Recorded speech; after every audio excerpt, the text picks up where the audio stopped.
Hey friends, so in my last video I did a pretty thorough job cleaning out my pantry and refrigerator and using up older foods and just kind of getting everything organized and more functional. And I want to continue with that energy by focusing for at least a few days on pulling some of the older foods from my freezer and using those up. So that is what I'll be doing this week.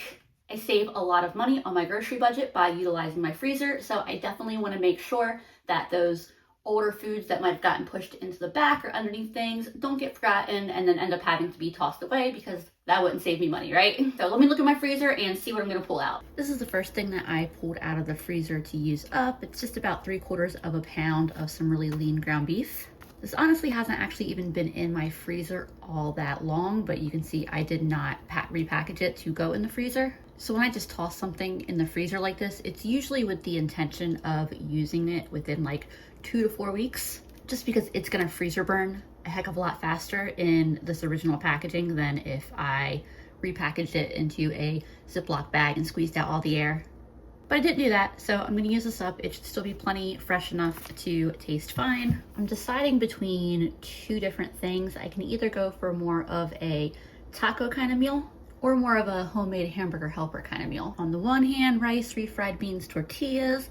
On the other hand, cheesy, creamy tomato sauce with pasta. I think I'm gonna go the taco kind of route because I haven't made tortillas in a really long time. I also have this can of pinto beans that is in my needs to get used soon pile because it is past its best by date. So I can make some real simple refried beans with this. I also pulled these beef hot dogs out to put in the fridge to thaw out for lunch tomorrow. I originally got these because one of my good friends doesn't eat pork.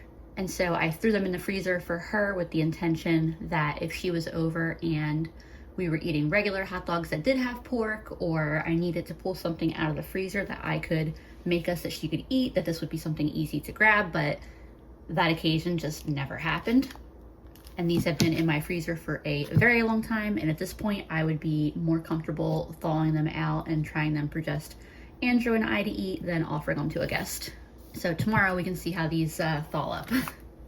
I just popped my package of ground beef into a bowl of cold water. It kind of wants to float up a little bit, but that's okay. I'm not worried about getting it completely thawed in either case. It's ground beef, so it'll cook up just fine in a cast iron. I also want to make some rice with this dinner, so I'm just going to make a cup of rice and I'm going to get that started first. I'm making it in a rice cooker, so I'll just get it going, and if it finishes before everything else, that's fine. The rice cooker will keep it fresh and ready. And that's one less dish for me to worry about while I'm making tortillas and sauteing veggies or whatever else. I do prefer to rinse my rice, so I did that. I frequently add onion and tomato to my seasoned rice, but today I think I'm gonna go a little more simple. I have one of these Sazan packets. I'll add in some black pepper, some garlic powder, some onion powder, a little bit of tomato bouillon, cup of water. If you saw those clumps in the bouillon, it probably is just from pouring it over top of steaming pots. I just need to remember to give it a real good shake before I use it next time. But I've got the rice going, easy peasy. I'll get the dough ready for my corn tortillas next. This is just the Aldi version of maseca, and I'll do a cup of that plus 2/3 cup of warm water. I always just stir it around with a spoon to get most of the moisture incorporated, and then it's easy to just wipe it right off the spoon and finish kneading it together with my hands. Ultimately, you want a texture that's kind of like Play-Doh. I feel like this is just a touch dry. So all I did was run my hand under the water, and then I'm using that little bit of moisture on my hand to add to the dough here, and that's probably plenty enough. Yeah, I think that should probably be good. And I usually like to let my dough sit for like 5 or 10 minutes before I start making the tortillas, just to make sure everything is like fully hydrated. And I just put a damp paper towel on top to make sure that my dough doesn't dry out while it's sitting. I can't decide if I want 1 onion or 2, so I guess I'll just start with 1 and see where I go from there. And I've got some oil heating up in one of my cast irons. Actually, I want to keep these in strips. I almost was gonna dice them, but strips is what I would like. As soon as that heats up, I'll add these to the pan. I got a green pepper in my fridge to grab. I need to do some grocery shopping, but the roads were icy today, so I was not trying to go anywhere that I didn't have to. Peppers are ready to go, and my pan is just about hot enough. Might as well pop these open. I somehow managed to get bean juice spilled all down the front of me. Don't ask me how I did that. I have no idea. That was some bacon grease that I added to the pan. Add my beans in with it. And then I'll get the heat turned on that, just on a low heat.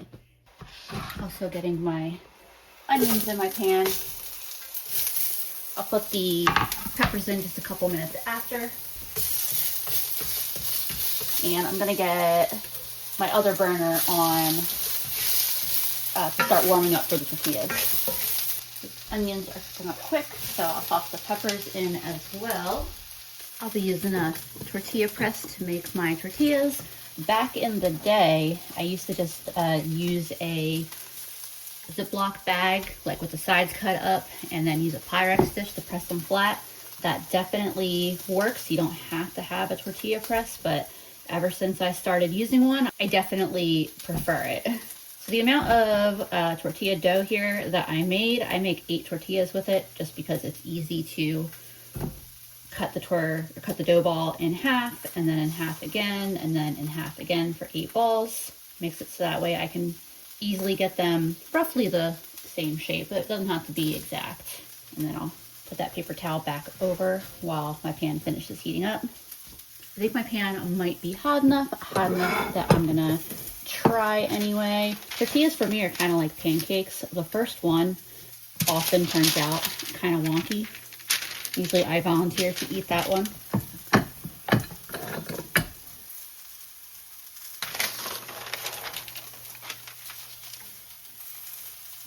And then as soon as I get the first one in the pan, I flatten the second one just so that way I can kind of have a good flow going.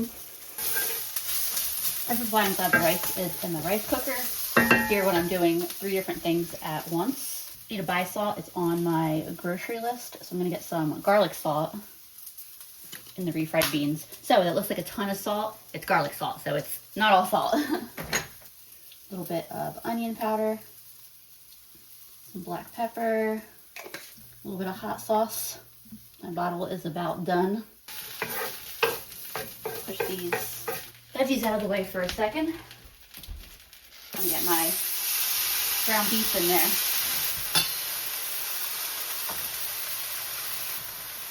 Start mashing these as well since they're hot. See, now I'm doing a bunch of things at once here. So that tortilla and the tortilla warmer. That'll help keep them sides warm, just nice and soft.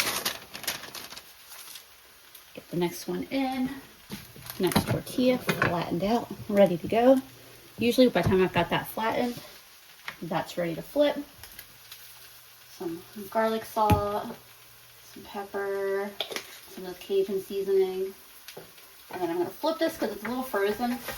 It's more thawed on the other side and frozen on this side. So I think I'll be able to start like breaking it apart if I can just get it flipped here.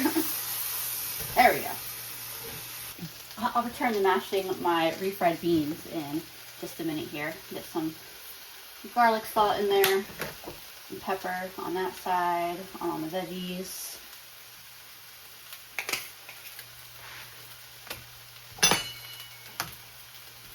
Some people make tortillas exclusively with their hands. I do that sometimes, but honestly, I don't mind using the spatula for a little bit of assistance. See if I can start breaking this apart now, which I can. So now that I've got the ground beef cooking, I feel like I've got a little bit more time here that I can start putting into refried beans. I use my little food masher thing, but you can also use an immersion blender or even the back of a fork. That was my OG way of doing it. And you just mash the beans until you get them as smooth as you want. There's not really a right or wrong way. just preference.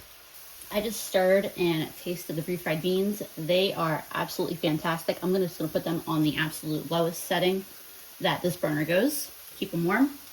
My meat's mostly getting cooked here, so I'm gonna mix the veggies in with them. They can all finish cooking together. So I don't usually use these taco seasoning packets, but it's in my cabinet and its Best By date just passed, and I can't really think of any good reason not to go ahead and just use it. I just mixed it in this mug because that was what was next to my sink with some warm water per the instructions. The forbidden hot cocoa here. That's what it makes me think of anyway. Added that. This is pretty much done. I was trying to decide if I wanted to add a little bit of lentils from my freezer to it. Still deciding. I guess it's a question of like how much do we need for 8 tortillas. It's probably plenty enough, and we're still having beans anyway, so like maybe I'll just not worry about lentils then. Turn the heat off that because it's almost done. Everything's almost ready, and I don't want them to lose too much moisture. This I'll turn off. It can just cook on the residual heat here. Last tortilla in the pan. All right. As that last tortilla is finishing up, I'm pulling my rice out so I can get that fluffed up. That finished about 6 or 7 minutes before everything else, which was pretty timely. But even if it had finished a lot earlier, like I said, the rice cooker just keeps it fresh and ready to go. Not me almost knocking the rice off the counter here. That's a very simple but well-seasoned rice. I am very happy with that. All right, here's the finished food. I got tortillas, rice, refried beans, and then my meat. And there is what my finished plate looks like, true to my word. I took that first taco or the first tortilla that always turns out kind of a little bit wonky. That is so good. All I need to do is get a little bit of hot sauce on it. I feel like it might have seemed like there were a lot of like pieces happening at the same time, a lot of tasks to do simultaneously, but I've done them all enough at this point that they're all very comfortable for me. So for me overall, this was a relatively quick and easy dinner, and definitely one of my absolute favorite budget-friendly dinners.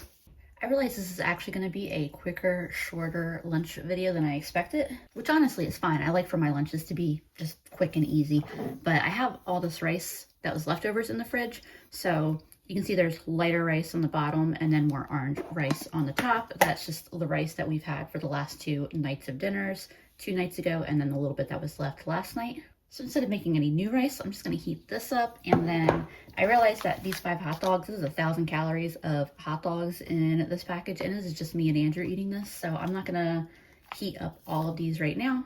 I'll probably just do 3 of them and then leave 2 in the fridge, so that way you can just have them whenever. I'm gonna pop the rice in the microwave in just a minute. I assume that these are gonna taste pretty fresh. Usually when stuff gets freezer burned or like the freezer alters the taste, you can usually smell it through the package, and I can't smell anything with these, either when they were frozen or now that they're fully thawed. Yeah, just smells like a hot dog. I'll do 3 of them for lunch, which is still kind of a substantial size lunch for me, but it's all right. And just so that way they feel a little bit less like regular hot dogs. Not that there's anything wrong with regular hot dogs. Andrew and I love eating hot dogs, but I'm gonna cut them at an angle like that just because it feels a little fancier. I'm also gonna brown them up in a pan a little bit, so that just gives more surface area to get crispy. All right, I'm just waiting for my pan to heat up and I'll start warming up my rice. I've just got a little bit of oil in my pan. There's no sizzling, so it's not quite fully heated up yet, but that's okay. This was starting to now, so I guess I was just a few seconds too early. And then of course, hot dogs are already fully cooked, so the aim is just to get a little color on both sides. So I'll let these cook for like a minute or 2, flip them over, let them cook for a minute, and then they'll be ready. So apparently I'm kind of like changing up how I'm doing this as I go. Ooh, that looks nice. These are a lot fattier than I had anticipated. I didn't realize they were so fatty until I was cleaning the knife, and So with that, there's all of this like really good flavor that is kind of going into the pan, almost like the drippings from, you know, pan frying chicken or something like that. That's kind of what it reminds me of. Get one of these, the less visually appealing end pieces, a taste. Yeah, that's great. I'm gonna try to heat off this, but the way that these were kind of like vacuum packaged, they were sealed really well. You cannot tell that they've been in the freezer for as long as they have been. They actually are really good. So originally I was just going to split the rice between 2 bowls and top it with the hot dogs, but because there's all these almost like pan drippings from them, I'm actually just going to mix everything together. But I did heat the rice up, so really I'm just mixing this and then it'll be ready to eat. Neither of those batches of rice had any oil or butter or anything added to them when I cooked them. So even though it was kind of a little bit of fat in the pan, I don't think it's necessarily going to be like a grease heavy dish here. So I'll divide this between 2 bowls, and that's really all there is to it. That rice was already good, but with that beef hot dog flavoring, like, that's really good. All right, I will be back when I figure out what I'm pulling out of the freezer for dinner. I pulled out this garlic smoked sausage to have for dinner tonight. I really need to go grocery shopping, but I just have not felt like it. So I'm just gonna be winging it for tonight's dinner with things that we still have in the house. And then I actually thought ahead to tomorrow and I pulled out this frozen pork loin to thaw and use tomorrow. I may use this for the next 2 meals because this is a lot for one dinner. I'm gonna get this in some cold water to thaw a little bit. It doesn't even really need to be fully thawed, just enough that I can cut it. My inspiration for dinner tonight is kind of from these TikToks that I keep seeing where people make these pasta dishes where they mix a jar of spaghetti sauce with a jar of Alfredo sauce. That's just very loosely where my head is at, like a creamy tomato sauce. And I have these this can of whole tomatoes from my rapidly shrinking need to use it up pile from my like pantry clean out I did. They're a little past the best by date, so I want to get them used up. I just put some bacon grease in a pan on the stove and started heating that up. I'll show you that in just a minute. And I'm gonna real finely dice this onion up. That is what that looks like all cut up. I'm gonna let my onions cook down for a couple minutes before I add the tomatoes. Unfortunately, I do not have any fresh garlic or jarred garlic. We're working in nothing but powder right now. Add these onions, cook in for just a few minutes. I'm gonna add my tomatoes in. And as these warm up, I'm just gonna kind of mash them up a bit. My little food masher here. I'm not worried about a super smooth sauce. I'm okay if it's a little chunky, a little rustic. That's good enough for now. I can always mash it up a little bit more. And add a little bit of garlic salt, just a little bit for now. I'll taste it a little later and kind of gauge like what it needs sodium wise. Garlic powder, a little bit of Italian seasoning. And I know I just put some garlic powder in there, but I have this garlic and herb, like it says Tuscan seasoning. I think some of that will be good in there.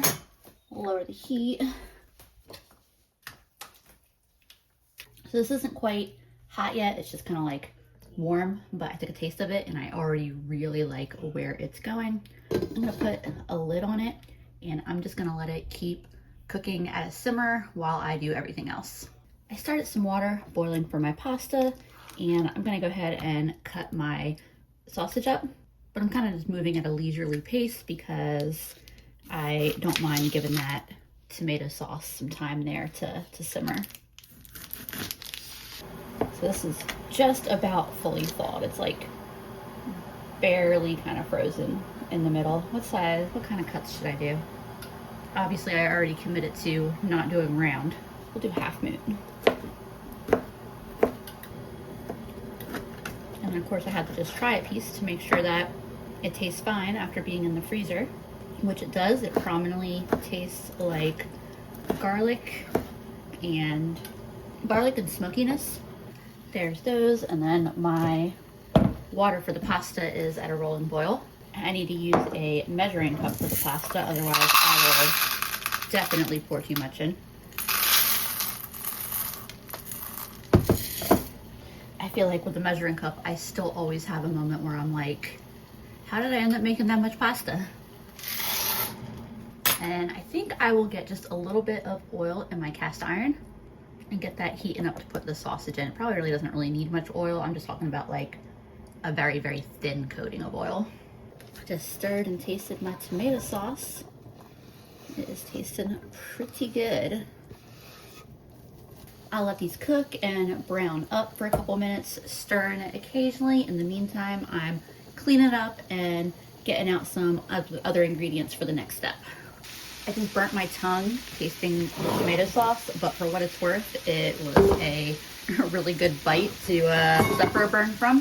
So I grabbed out some butter, but I don't think I'm going to need any. I think I've got plenty of fat in this pan. So I'm gonna put a nice big tablespoon and a half or so of flour in with the sausage.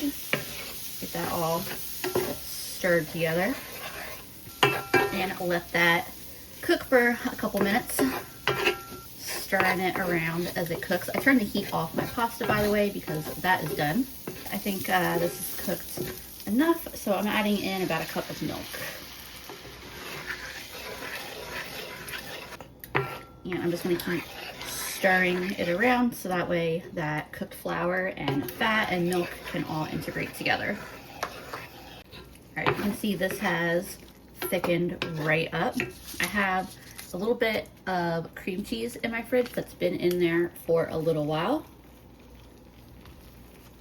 It's still good, but it's been open for at least a month and there's not that much left, and I don't have any bagels right now, and I wasn't planning on making any, at least for the next week, so I'd rather just go ahead and put it in the sauce and I can make a fresh, buy a fresh block. I'm also gonna take a little bit of this pasta water and add that to thin it out just a little bit and help it all come together. Try and stir all this together without making too big of a mess here. Also figure, let's put some Parmesan in here. I don't want this to be too heavy of a sauce. Like, I know I'm adding a little bit of cream cheese and, you know, I made a cream sauce. But it was just 2% milk that I have on hand.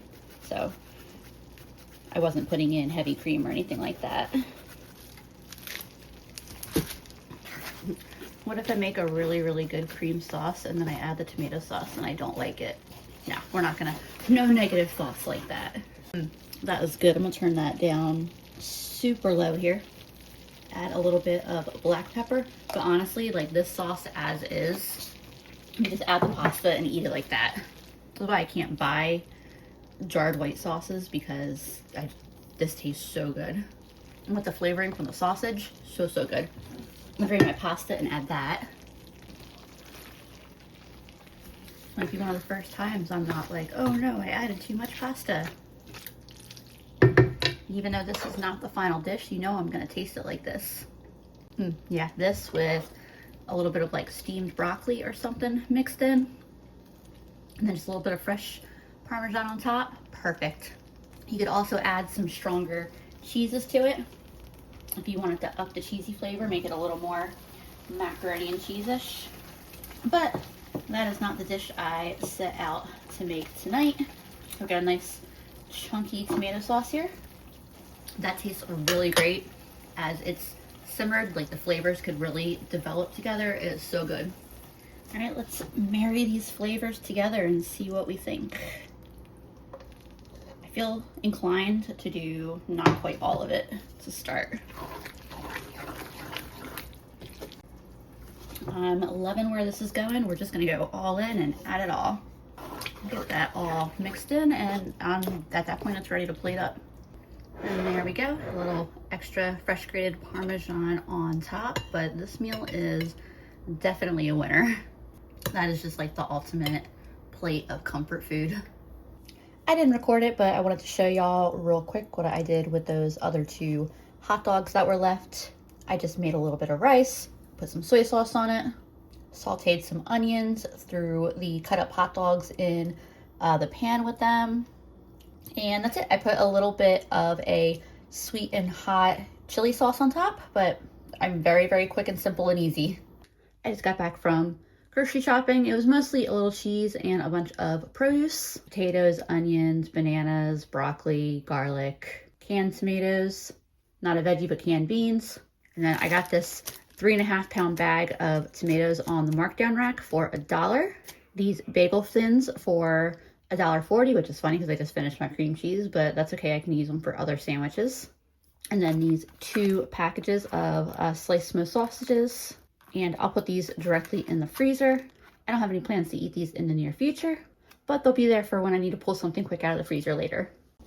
I think dinner is gonna be soup and a sandwich. The sandwich being like a pork chop sandwich, since I have that thawed out in the fridge and I wanna start getting that cooked up. I think they're all the same kind. A lot of times they'll put different kinds of tomatoes in these bags. $1 for 3.5 pounds of organic tomatoes. The markdown tomatoes are often pretty bruised up, but that is no problem in a soup. I think I'm gonna just quarter them. It's still pretty big chunks, but maybe the really big ones here I'll kind of like, I don't know, what is it to sixth them. This one was sprouting. It was ready to continue the circle of life. I'll just pull the little sprouted parts out, and then it's fine to continue to use the tomato. It's funny because he's even starting to get some roots. I could technically plant this and it would grow into a tomato plant. I'm not going to, mainly just because I haven't had luck with large tomatoes. And even though it's organic, it could still be a hybrid and I would have no idea what the end product tomato would look like, which isn't a bad thing because my favorite cherry tomato I grew last year was the seed of a hybrid from the year before, and like I said, it was my favorite one, but I have really limited space, so it's just not worth my time to worry about like mystery ones like this. For the onions, all I'm doing is quartering them and then breaking them apart into like big chunks. The garlic, I just took the paper off a bunch of cloves and I'm tossing that in as well. Adding some oil to this, as well as some salt. I'm using the kosher salt that I usually use for like fermenting and pickling and things like that, because I forgot I needed to buy more table salt. And then some pepper. I'm gonna carefully toss this around and then dump it out into my sheet pan. Now I'll just roast this pan for 30 to 40 minutes. I'll start checking on it at 30. I went ahead and unwrapped that pork loin. Full disclosure, I do feel like the texture is just a little bit affected from being in the freezer so long, but it doesn't smell like the freezer. Like it doesn't have that weird like freezer burned smell that like stuff tends to get. So we're just gonna try it. Worst case scenario, I just have a bowl of soup for dinner. I have a sliced loaf of bread in the freezer that I can pull bread out and have bread and soup. I will not be disappointed about that. I'm trying to decide how much of this I want to cook, because I can make 3 like really fat sandwiches and save all of this for tomorrow's dinner. So yeah, I did decide I'm going to save this for tomorrow, but I cut myself a real thin piece from the end that I felt like, you know, had the most of like a weird, not even that weird, but like, I don't know, just like a slightly deteriorated texture. And it's going to be my test piece, my sample piece to eat. But I'll get this in the fridge for tomorrow. My pan's pretty much heated up, so I'll get these seasoned real quick. I remembered I had these little salt shakers. Some pepper, garlic powder, and a seasoning blend. I've got this on a pretty solid medium heat. Don't worry, I am remembering to season the other side too.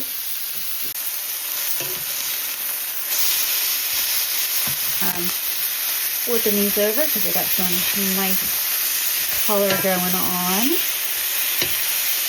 My tomatoes, onions, and garlic are also out of the oven. I'm gonna turn the heat down a little bit on here now. I popped a lid on my pan here. I'm guessing that my test pork chop is probably cooked enough because I cut it pretty thin. Yeah, I think this tastes fine. Remember, there's not really a safety concern with eating stuff that's been in the freezer for a while as long as it has stayed consistently frozen. It's just a quality concern, but this tastes good to me.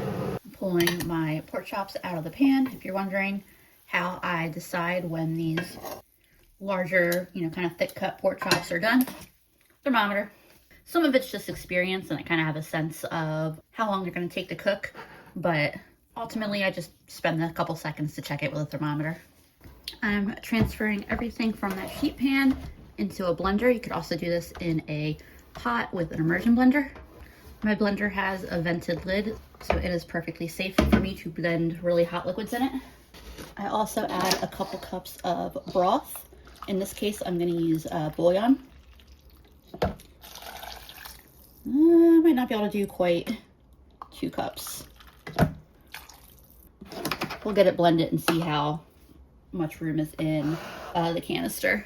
There's a lot of tomatoes. But yeah, if it sounded like a airplane engine starting up in the last clip, it was probably this. I'm glad I have some extra water though, because I want to make some tea anyway.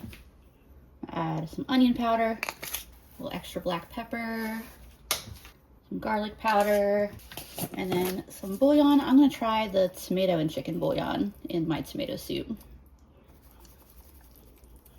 I only just recently started using the tomato and chicken one, so I've never tried it in the soup. So I'm going to get this blended real quick. It's actually a nice thickness. Those were all pretty juicy, water-heavy tomatoes. So I probably didn't need quite as much broth as when I have less tomatoes. It's just about perfect. The only thing I'm gonna add is just a little bit of Worcestershire. Yeah, that was just that perfect little something that it needed. So to serve, I'm just having a little bit of half and half. I think I'm gonna skip Parmesan just because I don't really feel like getting the Parmesan out and the grater, and yeah. I think I'll probably just enjoy it like this because that's perfectly delicious. I threw my bagel thin here on the pan just to warm up a little bit. Get one of my pork chops on there. And I'm gonna have some chili garlic sauce. Oops. That was not very graceful. I'm gonna have some chili garlic sauce on it. I'm sure there's much fancier ways that this could be dressed up, coleslaw on top or, something like that, but I'm okay with just a simple sandwich tonight. Decided I did want something a little fresh on it. There's this like spring mix in the fridge that is just getting a little old. That's definitely a good addition. As a simple sandwich, it's good. I think I'll recommend for Andrew and my mom to have it on bread instead or toaster bagel. This is good, but if it sounds like there's any hesitation, it's just because the bagel is kind of mid. It's kind of just okay. Honestly, I'm not even sure the bagels were worth it for half off, but the pork chop is really good. And of course my tea, can't forget about that. And I will see y'all for dinner tomorrow to cook the rest of that pork up. Hey friends, for the rest of that pork, I am going to do kind of a stir fry style dish. I've already got some plain rice going in my rice cooker, and I am dicing up this onion. I've got some carrots and broccoli on deck as well that I'm going to put in.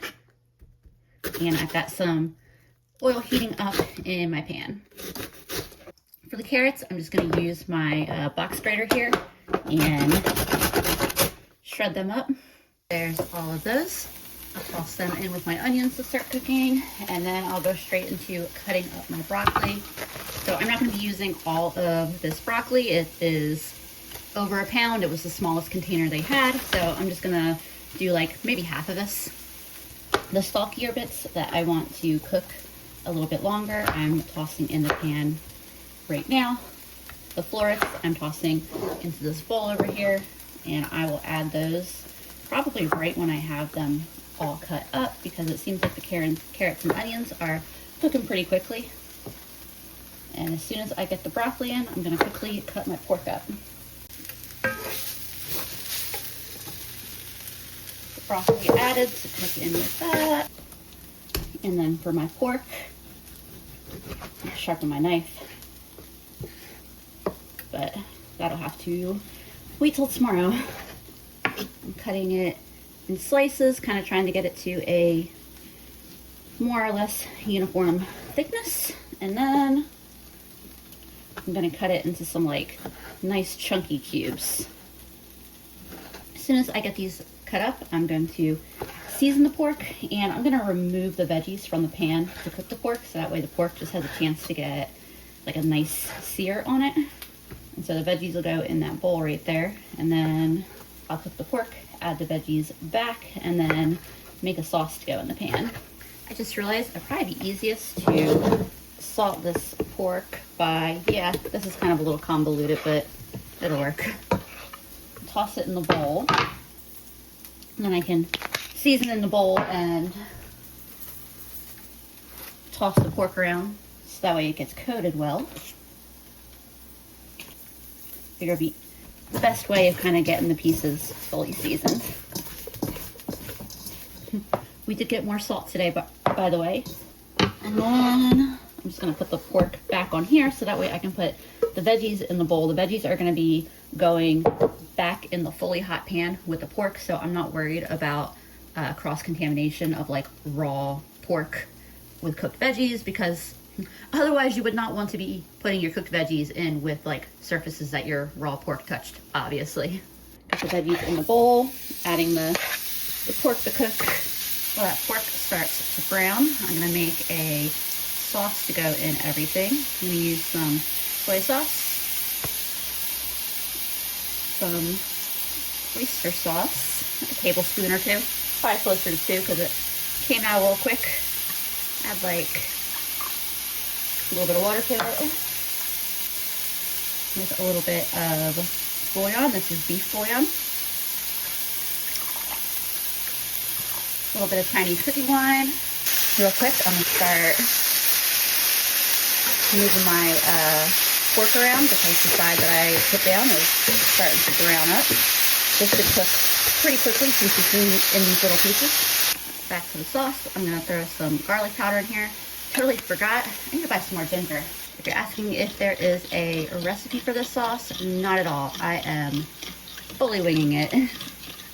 See, I got some really nice color going on with that pork. I'm gonna add my veggies back and let them cook for a minute since I exposed them to the raw pork. Also gonna add a little bit of extra black pepper and a little bit of MSG. I know that some of y'all feel very, very strongly against it. You do not have to include it in your food. All right, this has all had a chance to cook together. So I'm gonna add that sauce in, and there should be some really flavorful juices and fat from cooking the pork in here. So I just wanna get that all nice and stirred together. And I just added a small amount of cold water to this bowl. I think I decided I wanted to add just a little bit of cornstarch in, just so that way that sauce just really clings to everything. Add that, and I can probably just about turn the heat off, since the cast iron will hold the heat in for a little bit here. You can see that cornstarch acts very, very quickly. Sauce is getting nice and thick. I think this is gonna be really, really delicious served over rice. I just took a bite of that. That is so good. I'm gonna get it off the heat because that glass top will retain heat for kind of a while. And I'll just stir in a little splash of sesame oil. And then this is ready to get served over some rice. And there is what that finished bowl looks like. I've already had a bite, so I know how good it is. Absolutely a delicious use of the rest of that pork. Hey friends, it's Friday night. It's kind of late. I don't want to do a whole lot of work for dinner tonight. So what I pulled out of the freezer were these maple flavored breakfast sausage links. We're gonna do some breakfast for dinner. I'm gonna make these, some potato wedges and pancakes. The potatoes are gonna take the longest, so I'll wash these and get these cut up first. I was originally thinking of making a sausage and lentil stew for dinner tonight, but I'm just not feeling it, so I think I'll probably do that Sunday. I can pull the tube of sausage out tomorrow, so that way it'll be thawed out Sunday. Andrew and I are going to a wedding tomorrow, so we won't need to worry about tomorrow's dinner. And then the sausage and lentil stew will probably round out this video. We'll see. My freezer's actually not too crazy. To get these going in the oven, all I'm doing is adding just a little bit of oil, some garlic salt, some black pepper, and then my go-to Cajun style seasoning. And this just gets mixed up in the bowl so that way all the potatoes are fully covered in a layer of oil and the seasonings. And then I've got a sheet pan here. I'll spread them out. Oven is preheated now, as you heard. And I like to lay the potatoes down so that way the flat edges are against the pan.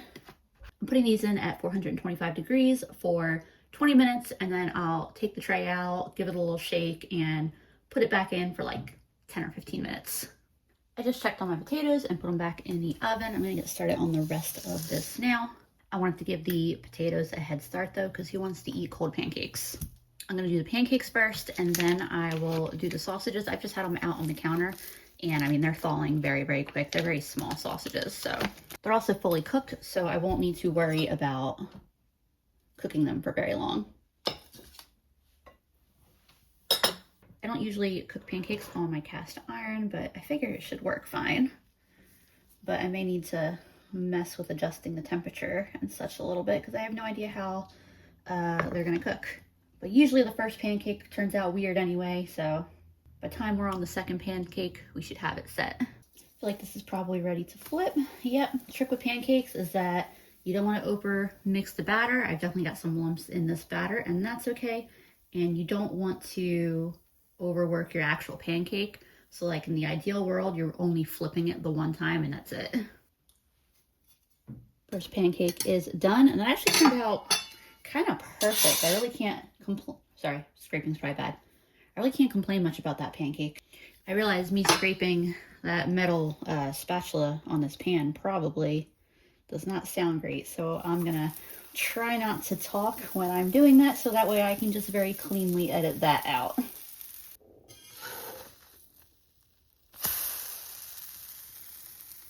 This is my last pancake, and then all of these will go in the pan at once. And like I said, these are already fully cooked. They just need to be heated up. I'm really glad that the cast iron here works so nicely and easily for the pancake. Pancakes were one of the few things that I still use a non-stick pan for. And it's just one of those things I'd like to kind of start moving away from. I'm not inherently against non-stick pans, but I'm not the only one in my house who uses them. Not trying to throw anyone under the bus. No one will admit to scratching them, but somebody does. Pancakes off, sausages on. Still a little bit of ice on them, but that's okay. These are cooking very quickly. I just want to make sure that they're heated through. I have a little color on them, but these will be done in just a minute. Here's what my finished dish looks like, also what my mom's looks like, and then here is what Andrew's looks like. This was a super quick, easy, very, very delicious dinner. Not a ton going on in terms of fresh produce, but sometimes that's okay. I'll be back for dinner Sunday and we'll get plenty of veggies in our dinner. By the way, y'all, my curiosity got the better of me. Not that curiosity is a bad thing, but I seemed to not be able to resist putting some of those sprouting tomato seeds into a little bit of water and setting them next to the windowsill. And then you can see some of them didn't make it, but some of them are starting to develop their true leaves. And so the ones here that are the strongest, I'm gonna transplant into little cups with soil, and we'll see what kind of tomatoes they give me. I put what seemed like the strongest one in its own cup, and then I put the next two seedlings that seem to be doing the best in another one. I'm gonna set these on the windowsill, and I'm sure they're gonna do really well now that they are in some seed starting mix. Hey friends, for this last freezer meal of this video, I'm going to be using a tube of pork sausage and the rest of my frozen lentils I had. I took this out of the fridge yesterday, so it is fully thawed today, which definitely makes cooking it easier. I'll be making a sausage and lentil stew, and I'm gonna use this enamel cast iron pot. So I've got that starting to heat up, and I'm gonna put that in now to start cooking. As my sausage starts to cook, I'm gonna dice up an onion to throw in there with it. And I'm not waiting for the sausage to be fully cooked to add it, but I do want to have the sausage a little more broken up before I add the onion. So I will let it cook for another minute or two as I continue working to break it up, and then I'll get that onion in here. I just pushed the sausage to the side. I'm not afraid of fat in my meals, but this is a little bit more than I want for this stew, so I'm just going to swish this paper towel around and use it to kind of soak up some of that fat, and then the paper towel will just go in the garbage. You could also spoon it out into a grease jar or something. It just was a bit more than I wanted, so I wanted to take a little bit out. Also chopping up a stalk of celery to go in. Haven't fully decided on if I'll use one or two. I'm gonna chop this up and add it and see what it looks like. I think I'm just gonna stick with that one stalk for today. I think I'm feeling pretty good about that. On another day, I'd probably be just as likely to do two. Most of the time when I make soups like this, I'm just doing whatever sounds good for today. I don't follow super strict recipes. I'm also gonna cut up a couple potatoes. I don't usually add potatoes to this particular dish, but I can't think of any reason why it wouldn't be good. Usually I make rice when I'm doing this dish. I think rice is really delicious in it, and it's a really fantastic way to make it go a lot further. But we don't need a lot of leftovers because Andrew and I are going to be going to visit his parents for a couple days, and my mom said she didn't need a lunch. I don't remember if she said she was going out for someone's birthday or if there was a work event and there would be food, but she said she didn't need lunch. So if I make a bunch and there are a bunch of leftovers, I may come home and it'll still be in the fridge untouched. So I'm gonna let her be on her own while we're gone, and I'm just gonna try not to go crazy making too much. By the way, the wedding, super fun. I'll throw in a picture here so you can see how cute we were. Paying for all that fun a little bit today though, because there's something about weddings makes me forget that I am not a 350-pound sailor in Tortuga partying right before they go out to sea for a month. I have whole carrots in my fridge, and normally I would just cut those up for a soup, but these have been in my fridge for a while. My mom bought them, and I think I've snacked on more of them than she has. They're starting to get that like it's like they're about to start getting slimy in the bag in a way that you know they're gonna start going bad soon. So I'm gonna make the decision to go ahead and use them up. These aren't bad yet, there's no bad spots, they're still relatively crisp, but I wanna give them a quick rinse just to make sure there's nothing like gross going on in here. Right, I'm adding these in to cook for a couple minutes before I add the broth in and the potatoes. This is starting to smell really, really good. I'm about to add my broth, potatoes, and lentils. I'm gonna get some seasoning in here. This is actually not all my pepper, I just need to refill this. So no worries there. Onion powder. I have some garlic and herb Tuscan style seasoning. I think that'll go good in this. A little extra garlic powder because we love some garlic. That smells so good. So I was sitting here second guessing using the rest of these lentils because, like I said, we don't need a lot of leftover. So I was like, maybe I should skip them entirely. I think what I'm gonna do is I'm just gonna put like half of what's left. It's probably about a cup or close to a cup. I think that's plenty enough for this meal. And I think it's nice having some lentils in there. So even though I had planned to completely finish these up, I'll just have to do that next time. Even though I figured I was making this not too big of a meal by omitting the rice, I feel like this is still gonna be quite a bit of food. Let's see, that was about a quart of water, and I think I'm gonna stick with that. And then I always eyeball my bouillon and then taste it. But you can definitely measure if that's more your comfort zone. Just, you know, if it doesn't taste quite strong enough or to your preference, like don't be afraid to add more. The seasoning amounts on recipes are great to learn how to cook and learn how to season initially. But once you start to get comfortable, there are more guidelines. And I find that a lot of recipes play it kind of safe because they're trying to, understandably, cater to like the widest variety of palates. So if you like your seasoning a little heavier, like a lot of recipes might seem bland. And that's when, like I said, you just kind of use them as guidelines and adjust them to your personal preference. I'm going to cover this and let it come to a boil, and I'm really just cooking this until the potatoes and carrots are softened. I cooked my stew here for about 10 minutes with the lid on. The potatoes are nice and soft and ready to eat, and the starchiness from the potatoes is actually really nice because I feel like it thickened this broth just a little teeny bit in a way that's really nice. I'm gonna add some Worcestershire sauce because I'm a firm believer that a little bit of either Worcestershire sauce or soy sauce or something similar goes a really long way in soups and stews. It adds just a really, really nice savoriness.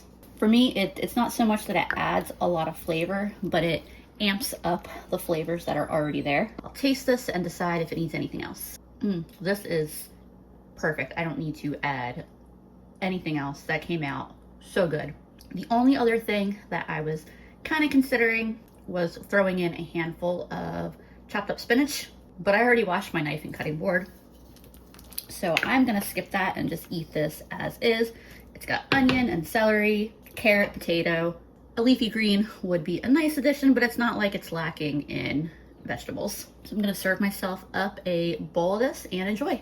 By the way, I didn't use it this video, but look at this super pretty spoon that one of y'all sent me. The gift note said KP, so if you are KP, I received this and I love it. It is so pretty. I'm a sucker for wooden utensils. And here is that completed bowl of food. Probably a little bit more fat in it than, like I probably could have gotten rid of a little bit more of the fat early on, but that's okay. This turned out so good and I'm gonna enjoy the heck out of eating it. Alrighty friends, so that wraps up this round of pulling things from the back of the freezer to make into delicious meals. Maintaining food storage is always going to be kind of an ongoing process, but I'm really happy with the progress I made this week and just making sure that I intentionally used up some of that older stuff before it could go bad. As always, I appreciate y'all so much and I will see you again soon.